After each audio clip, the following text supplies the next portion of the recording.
حضرت ام المؤمنین سیدہ میمونہ رضی اللہ تعالی عنہا یہ رسول اللہ صلی اللہ علیہ وسلم کی نکاح میں آنے والی آخری زوجہ ہیں، اور یہ قریش کے خاندان کے ساتھ تعلق رکھتی ہیں۔ میمونہ بنت الحارث، ان کا نام برہ تھا۔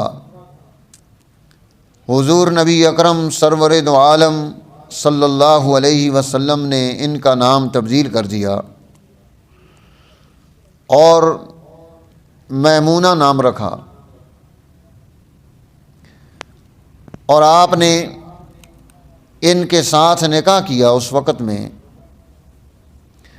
جب صلح حدیبیہ سے 1 سال بعد اللہ کے حبیب عمرہ کی نیت سے تشریف لائے،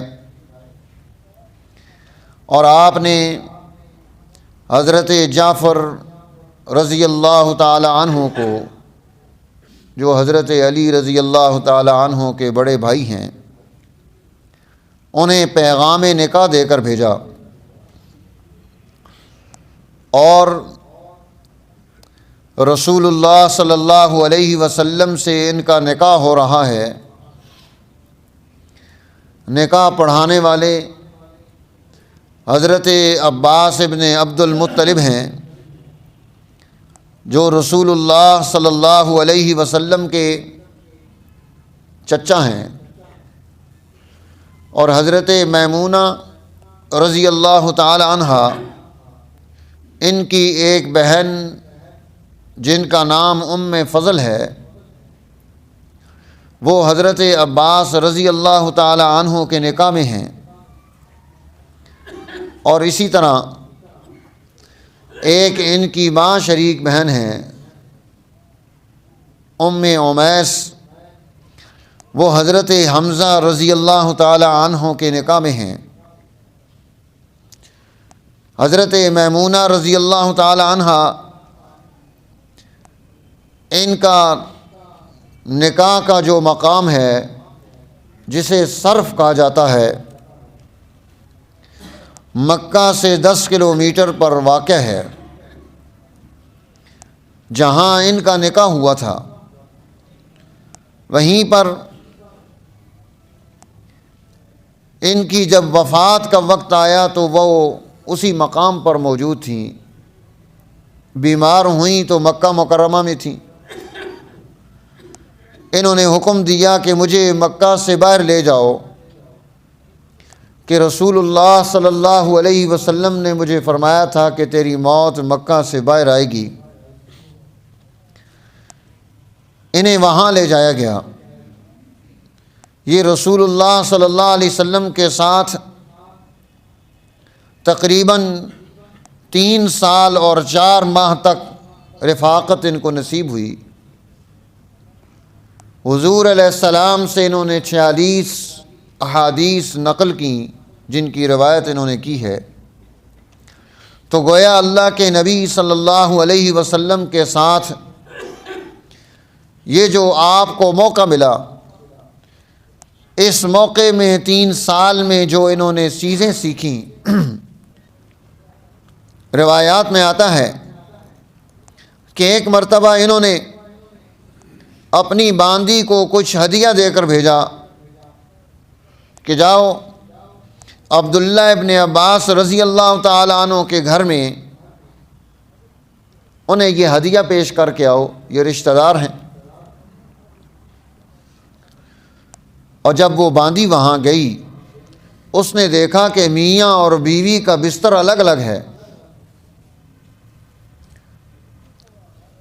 انہیں کچھ تعجب ہوا۔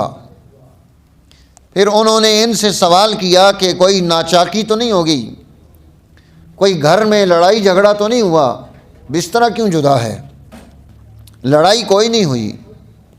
عبداللہ ابن عباس رضی اللہ تعالی عنہ کی عادت ہے کہ جب میرے مینسز کے دن شروع ہوتے ہیں تو یہ اپنا بستر جدا کر لیتے ہیں۔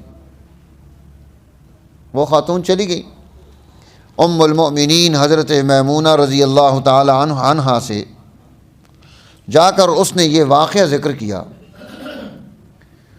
انہوں نے پھر اس باندی کو دوبارہ بھیجا کہ اب عبداللہ ابن عباس سے جا کر بات کرو، اور جا کر انہیں یہ بات پوچھو کہ ارغبۃ عن سنت رسول اللہ صلی اللہ علیہ وسلم، کیا آپ نے اللہ کے نبی جناب محمد الرسول اللہ صلی اللہ علیہ وسلم کی سنت سے اعراض کر لیا ہے، دوری اختیار کر لی ہے؟ انہوں نے کہا کہ کیسے دوری اختیار کر سکتا ہوں میں رسول اللہ صلی اللہ علیہ وسلم کی سنت سے؟ تو انہوں نے کہا پھر تو نے اپنا بسترا اپنی زوجہ کے بسترے سے جدا کیوں کیا ہے؟ اللہ کے حبیب صلی اللہ علیہ وسلم کی عادت مبارکہ تو یہ تھی، ینام مع المرأۃ من نسائہ الحائضہ، آپ کی ازواج میں سے اگر کسی کو حیض آ جاتا تو آپ اس سے اپنا بستر جدا نہیں کرتے، اسی کے ساتھ آرام فرما لیتے، اور آپ نے بستر جدا کر لیا ہے۔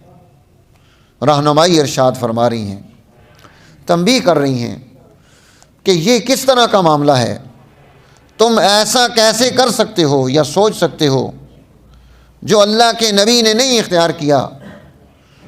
حضرت سیدہ میمونہ رضی اللہ تعالی عنہ، حضرت خالد ابن الولید رضی اللہ تعالیٰ عنہ فرماتے ہیں کہ یہ میری خالہ لگتی ہیں رشتے میں۔ میں رسول اللہ صلی اللہ علیہ وسلم کے ساتھ اپنی خالہ کے گھر آیا، اللہ کے حبیب تشریف فرما ہوئے، آپ کے سامنے دسترخوان بچھایا گیا، آپ کے سامنے کھانا رکھا گیا۔ جب آپ کھانا تناول فرمانے لگے تو کسی زوجہ مطہرہ نے فرمایا کہ یا نبی اللہ، یہ گو ہے، دور کے علاقے سے یہاں آئی ہے، ہم نے اس کا گوشت بنایا ہے۔ اللہ کے نبی صلی اللہ علیہ وسلم نے ہاتھ کھینچ لیا۔ حضرت خالد ابن الولید رضی اللہ تعالیٰ عنہ فرماتے ہیں میں نے سوال کیا احرام ہوا یا رسول اللہ، کیا یہ حرام ہے یا نبی اللہ؟ آپ نے فرمایا نہیں، یہ میرے علاقے کی چیز نہیں ہے، اس لیے میں نے اس کے کھانے میں اجتناب کیا ہے، پسند نہیں کیا کہ میں اس کو کھاؤں، لیکن یہ حرام نہیں ہے۔ حضرت خالد رضی اللہ تعالیٰ عنہ فرماتے ہیں میں نے اس برتن کو اپنی طرف کھینچ لیا اور پھر میں بیٹھ کر کھانے لگا اور میں کھاتا رہا، اور رسول اللہ صلی اللہ علیہ وسلم بیٹھ کر دیکھتے رہے جب تک کہ میں نے کھانا تناول نہیں کیا۔ اس حدیث کو بھی حضرت سیدہ میمونہ رضی اللہ تعالی عنہا نے نقل کیا ہے۔ اللہ کے حبیب کے ساتھ، حضور نبی اکرم صلی اللہ علیہ وسلم کے ساتھ آپ نے اپنی جو زندگی گزاری، وقت گزارا، اس میں جو رہنمائیاں جمع کی۔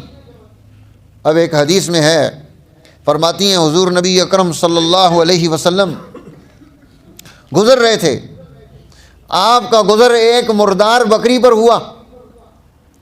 آپ نے فرمایا تم نے اس بکری سے فائدہ کیوں نہیں اٹھایا؟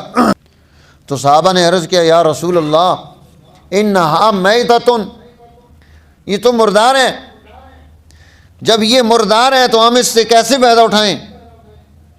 تو اللہ کے حبیب صلی اللہ علیہ وسلم نے ارشاد فرمایا انما حرم اکلھا، اس کا کھانا حرام ہے، لیکن تم اسے پھینک رہے ہو، تم اس کی چمڑی اتار لیتے، اسے دباغت دیتے، اسے پاک کرتے، اس کو اپنے مصلی میں استعمال کر لیتے، نیچے زمین پر بیٹھتے ہو تو وہ پاک ہو جاتی، تمہارے استعمال میں آ جاتی۔ گوشت حرام ہے، لیکن اگر یہ مر گیا ہے کوئی جانور تو اس کا چمڑا تو استعمال کیا جا سکتا ہے۔ تو اللہ کے حبیب وہاں یہ رہنمائی ارشاد فرماتے ہیں، اس رہنمائی کو امت تک منتقل کرنے والی یہ خاتون ہے۔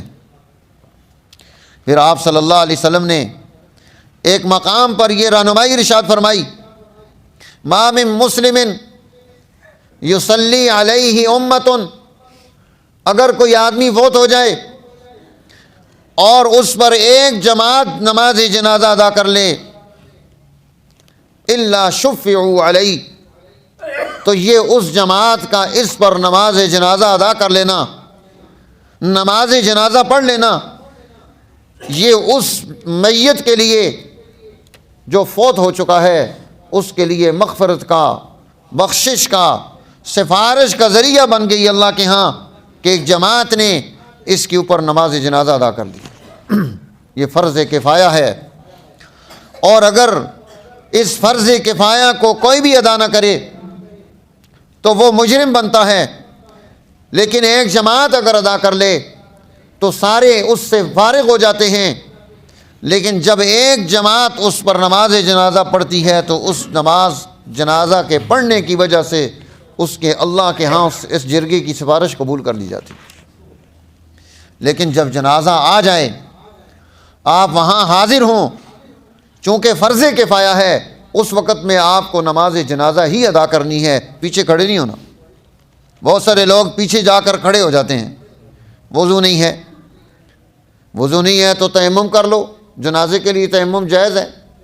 اگر آپ ولی نہیں ہیں، جنازے کے وارث نہیں ہیں، آپ کی وجہ سے جنازہ رک نہیں سکتا، وضو کی جگہ دور ہے، جاتے آتے میں جنازہ ہو جائے گا، تیمم کر کے جنازہ ادا کر لیں۔ میرے کپڑے ناپاک ہیں تو پھر ساتھ کیوں آئے ہو؟ اب فرض کفایہ ہے، جب آپ پہنچ گئے تو اب آپ پر فرض ادا کرنا ضروری ہو گیا۔ اسی طرح اللہ تعالیٰ آپ کو لے جائے حرمین الشریفین میں، وہاں نماز کے بعد جنازے کے لیے اعلان ہوتا ہے، صلو علی المیت، اس طرح کا اعلان ہوگا۔ اب اس میں لوگ جنازے میں شامل نہیں ہوتے، اپنی سنتیں پڑھ رہے ہوتے ہیں۔ جب فرض آ جائے تو پھر سنت کیسی؟ اب وہ سنت پڑھ کے گناہ گار ہوگا کہ اس نے نماز جنازہ کو چھوڑ دیا ہے جو فرض کفایہ تھا اس پر، اور جب جنازہ سامنے آ گیا تو اب وہ اس پر فرض عین ہو گیا، اس وقت تو اسے ادا کرنا ہے۔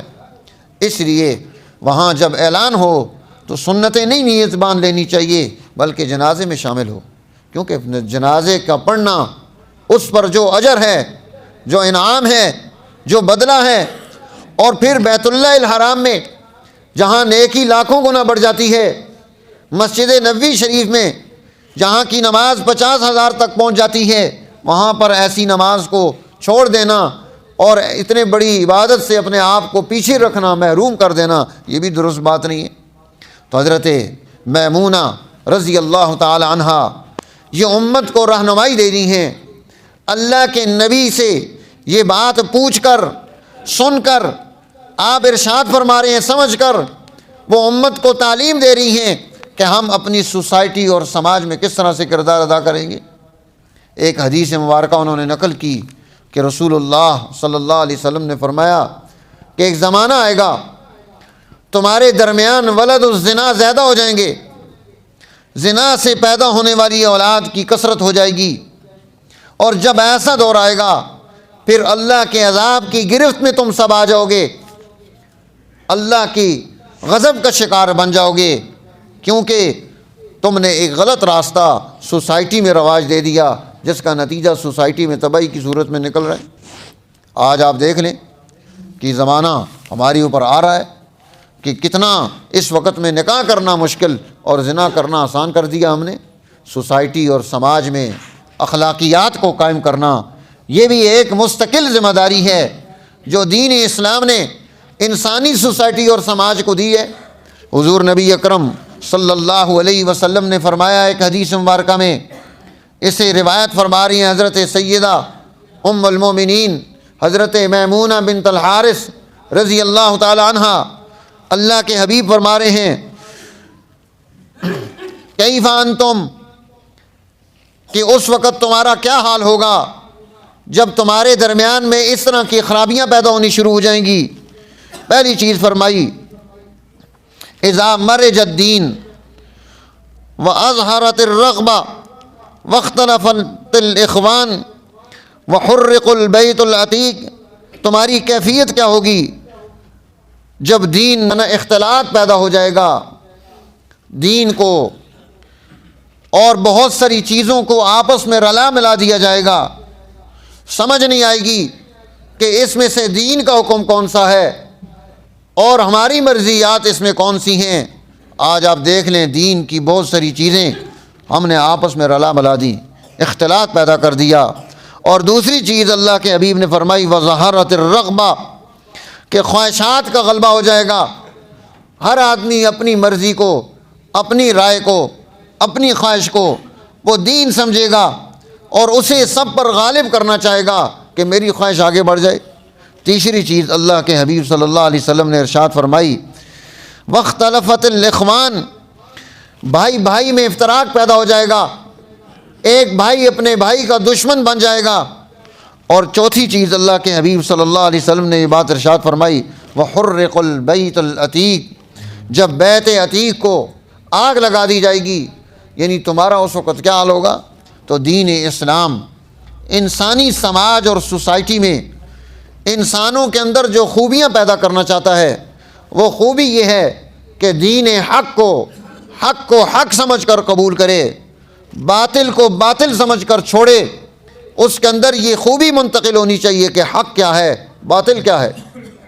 بعض دفعہ فتوے دیے جاتے ہیں، ان فتووں پر عمل بھی کیا جاتا ہے، لیکن وہ کام دین کا نہیں ہوتا، ذاتی رائے ہوتی ہے، خواہشات اور مرضیات ہوتی ہیں۔